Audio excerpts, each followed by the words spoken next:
बंधुओं, आपको नए साल की ढेर सारी शुभकामनाएं। आज प्रेस वार्ता में उपस्थित हमारे झारखंड प्रदेश कांग्रेस कमेटी के अध्यक्ष केशव महतो कमलेश जी, हम लोग के साथ हम लोग के सांसद बड़े भाई सुखदेव भगत जी, हम लोग के सांसद बड़े भाई कालीचरण मुंडा जी,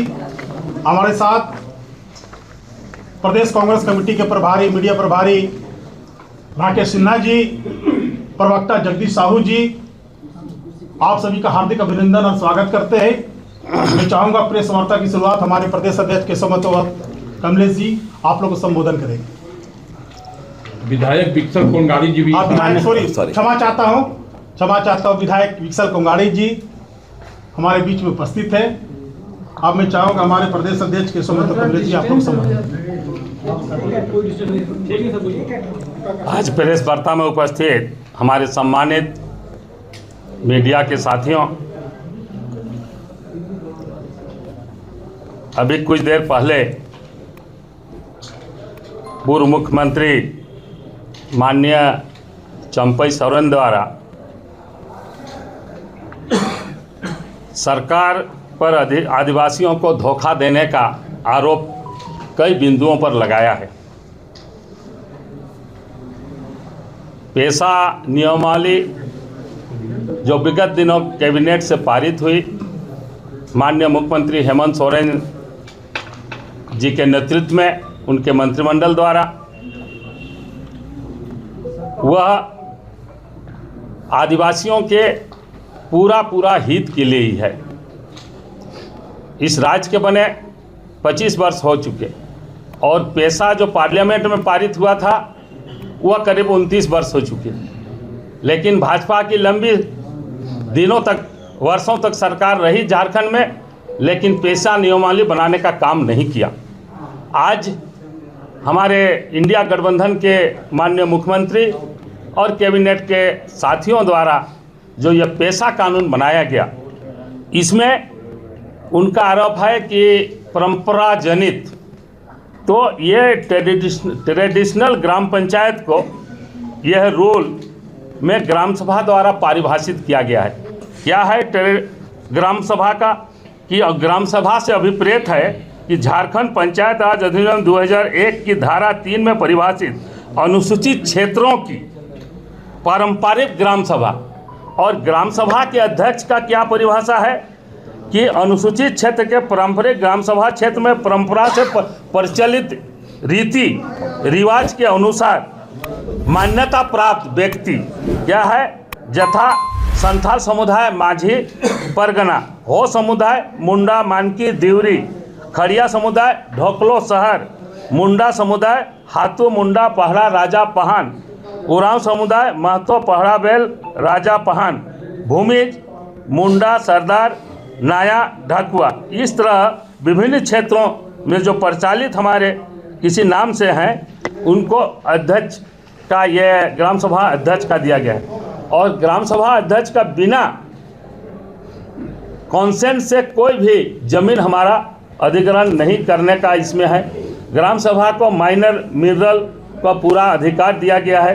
ट्राइबल लैंड यदि नॉन ट्राइबल या कहीं किसी तरह से खरीद बिक्री है तो उसको वापस करने का अधिकार भी ग्राम सभा को दिया गया है। जंगल का माइनर फॉरेस्ट जो है वह भी का प्रोड्यूस का पूरा राइट्स ग्राम सभा को दिया गया है। डेवलपमेंट के कार्य के लिए कोई भी विभाग द्वारा वह ग्राम सभा से अप्रूवल लेना जरूरी है। इस तरह से एक दूसरे स्टेट में इस तरह का ग्राम सभा को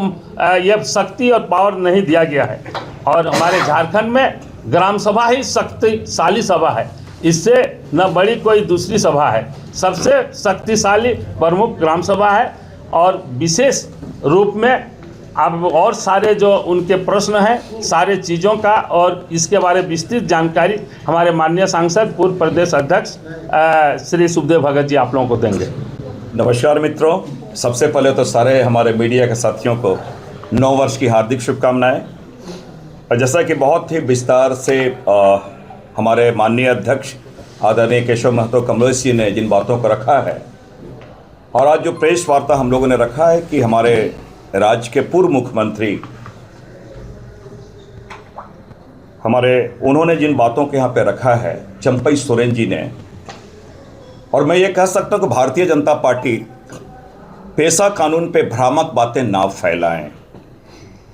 और ये हम कह सकते हैं नाचे ना जाने आंगनवा टेढ़ वाली बातें होती हैं। और ये पेशा कानून है, पहली बार 1996 में जब पारित हुआ ये संसद से, राज्य में उनकी सरकार थी तो उस पर कुंडली मार के बैठ गए, और जब हमारे हेमंत सोरेन जी के नेतृत्व में इंडिया गठबंधन की सरकार ने पेशा कानून को लागू किया, संवैधानिक अधिकार इसे दिया, तो वो एक छिद्रान्वेषी प्रवृत्ति, फॉल्ट फाइंडर के रूप में वो गलतियां ढूंढने में लगे हुए हैं, क्योंकि इनकी नीति और नियत दोनों ही ये संदेहास्पद है। और विशेषकर न केवल पेशा कानून, वरन मैं ये कहना चाहूँगा आदिवासियों के प्रति, मैं इसलिए आदिवासियों के प्रति करते हुए, ये शेड्यूल एरिया में ये कानून लागू किया गया है,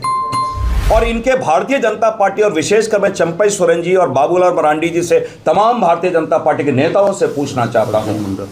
अर्जुन मुंडा जी हैं, जितने भी उनके वरिष्ठ लीडर हैं, उनसे मैं पूछना चाहता हूँ, अचानक ये प्रेम उन्होंने दिखलाया है, लेकिन यही ये लोग हैं, यही पार्टी है जो आदिवासियों को बनवासी कहती है। पहले उसके बारे में बताएं। आदिवासी वो हक अधिकार देने की बातें करते हैं, वो आदिवासियों का पहले अस्तित्व हुई, उन्हीं को स्वीकार नहीं करें। दूसरी बात, इस पूरे झारखंड राज्य ही नहीं, देश के 15 करोड़ आदिवासियों की धार्मिक पहचान, उनकी धार्मिक पहचान सरना धर्म कोड के बाद हमने पार्लियामेंट में भी रखी, उसके बारे में ये मौन हो जाते हैं। तो उनका कोई नैतिक आधार नहीं है। जब वो देखने लगे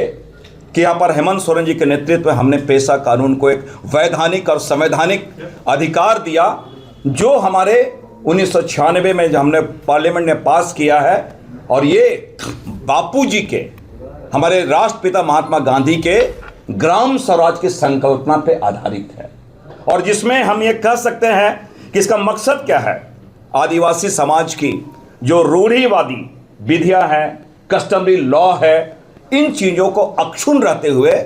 एक कानून को लागू करना। दूसरी बात, ये लगातार जो समाज में वैमनस्यता फैलाने का प्रयास कर रहे हैं, जो भ्रामक बातें फैला रहे हैं, उन्हें मैं बता दूं, पेशा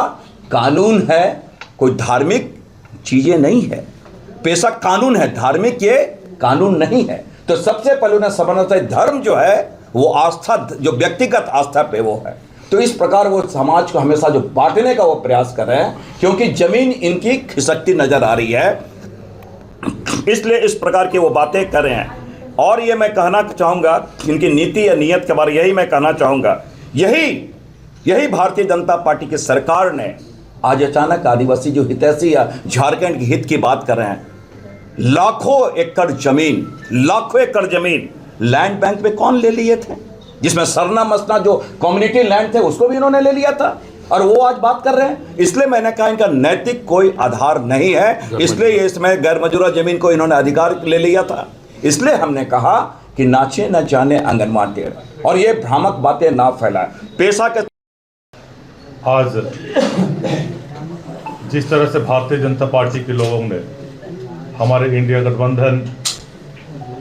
झारखंड सरकार के पहल पर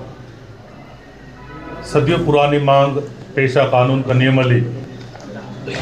जिसे भाजपा ने अपने शासनकाल में कभी नहीं कर पाई थे, आज हमारे सरकार के बदौलत पेशा कानून का में जितने भी प्रावधान और अधिकार दिए गए हैं, उसे नियमावली बनाकर लोगों को उन अधिकारों को देने के लिए पेशा कानून का नियमावली बनाई है। मैं स्मरण देना चाहूँगा, हमारे माननीय सांसद सुखदेव दा ने बहुत बेहतरीन ढंग से सभी बातों को रखा है, और पेशा कानून का नियमावली जो हमारा अभी आया उसको लेकर हमारे माननीय अध्यक्ष जी ने भी भ्रम की स्थितियों को खत्म किया है। मैं सिर्फ इतना याद दिलाना चाहूँगा, भारतीय जनता पार्टी ने किस तरह से ग्राम सभा को ख़त्म किया, उसे मैं सिर्फ बताना चाहूँगा। कांग्रेस पार्टी ने भूमि अधिग्रहण कानून 2013 लाई है, जिसमें भूमि अधिग्रहण से संबंधित सहमति ग्राम सभा से अनिवार्य था, जिसे झारखंड में भाजपा की सरकार ने ग्राम सभा की सहमति को खत्म कर दी थी। उसी रीति से जंगल आदिवासियों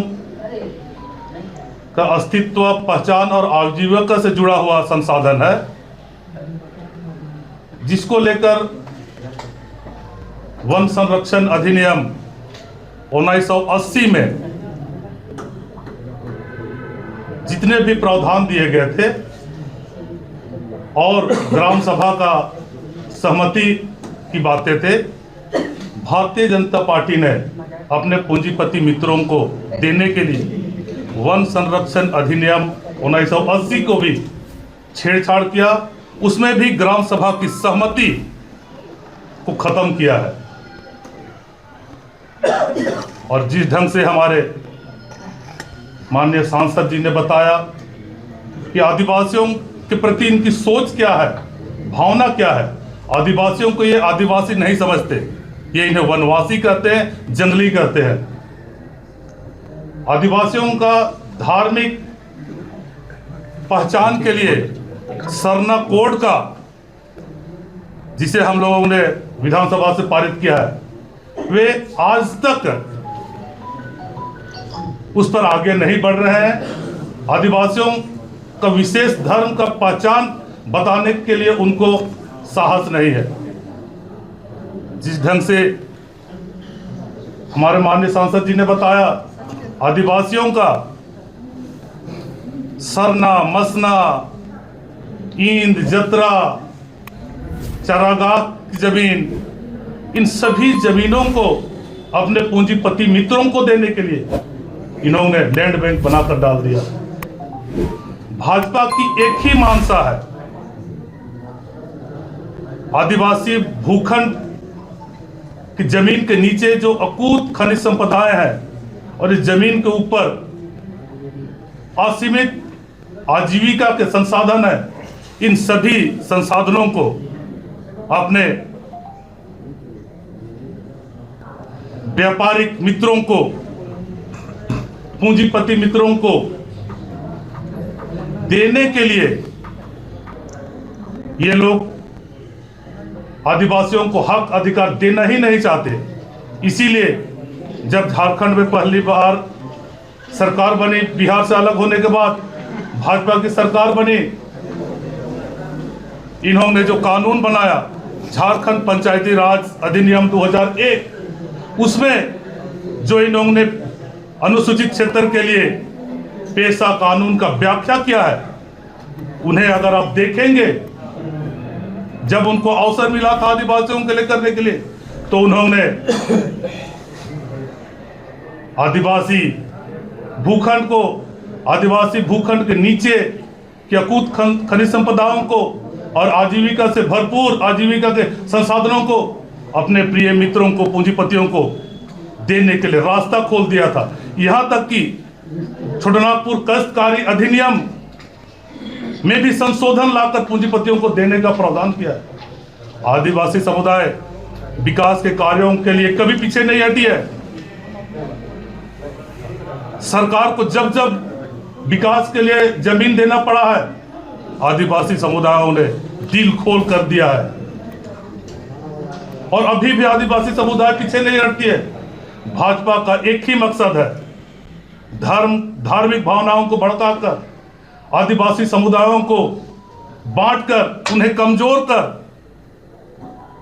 इस भूखंड जो स्वर्ग के समान है, यह भूखंड और इसके